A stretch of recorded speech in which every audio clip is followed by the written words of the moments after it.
Türkmenistany häkimetler öz raýatlarynyň Demirgazyk Kipre gitmegini çäklendirýär. Zähmet wizasy esasyna Demirgazyk Kiprde ýaşaýan käbir türkmenistanlylar özlerini we maşgala agdalaryny Türkmenistana hereketleriniň çäklendirilmek howpunyň awanyanyny, türkmen häkimetleriniň Demirgazyk Kipre barýan raýatlary Türkmenistandan çykarmaýanyny aýdýarlar. 16 sentýabrda Azatlyk radiosy bilen Demirgazyk Kiprden habarlaşan bir türkmenistanly zähmet migranty howpsuzlyk ýagdaýlary sebäpli atlandyrylmalyk şertine bu ýagdaýlar boýunça maglumat berdi. Özüniň 15 ýyly goly wagt bäri kanuny esasy Demirgazyk Kiprde ýaşaýanyny we işleýändigini aýdan türkmenistanly erkek adamyň sözlerine görä, onun aýaly we iki çagaty möhleti dolan türkmen biometrik pasportlaryny täzeletmek üçin iýunyň aýagyna Türkmenistana gidýär.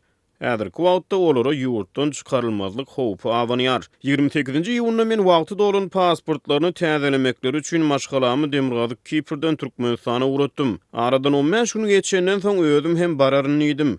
Aradan 20 gün töwre wagt geçenden soň Türkmenistana gitmek üçin Istanbulyň aeroportuna baranymna maňa Türkmenistanaky maşgalamdan jaň geldi. Gelme bärde ýagdaýlar ütgüýär diýdiler diýip gurrundeşimi aýtdy. Ütgüýän ýagdaýlary has aýdyňlaşdyryp gurrungy dowam eden Türkmenistanly zähmet migranty Türkmenistanyň maşgalasyny, pasportuny Demirgazyk Kipriň wizasy bolan türkmenistanlaryň ýurtdan çykarylmaýanyny aýdylanyny gurrun berdi. Onuň 5 ýyl bäri zähmet wizasy esasyna Demirgazyk Kiprde ýaşap şol geçen döwrüň dowamyny azyndan 5 gedek Türkmenistana hiç ýyly bökdünşsiz girip çykanyny sözüne goşdy. Gurrundeşimiň Türkmenistanaky kontaktlaryndan alan soňky maglumatlaryna görä pasportuny Demirgazyk Kipriň zähmet wizasy bolup Türkmenistanyň Özbegistana, Russiýa ýa-da beýleki ýurtlara çykmak isleýän türkmenistanlaryň da ýurtdan çykmagyna ruhsat berilmeýär. 15 sentýabrda Demirgazyk Kipr Türk Respublikasynyň daşary işler ministri Kudret Özersay bu mesele boýunça özüniň sosial media hasabyna beýanat ýaýratdy. Ministr özüniň Facebook sahypasyndan ýaýradan beýanatyny şeýle diýdi: Soňky wagtlarda ülkemizde ýaşaýan Türkmenistanyň raýatlaryny köteýän bir kynçylyk bilen ýüzbeýiz bolýarys. Ülkemizde ýaşap ýören wagty dogan garyndaşlaryny görmek üçin Türkmenistana gidýän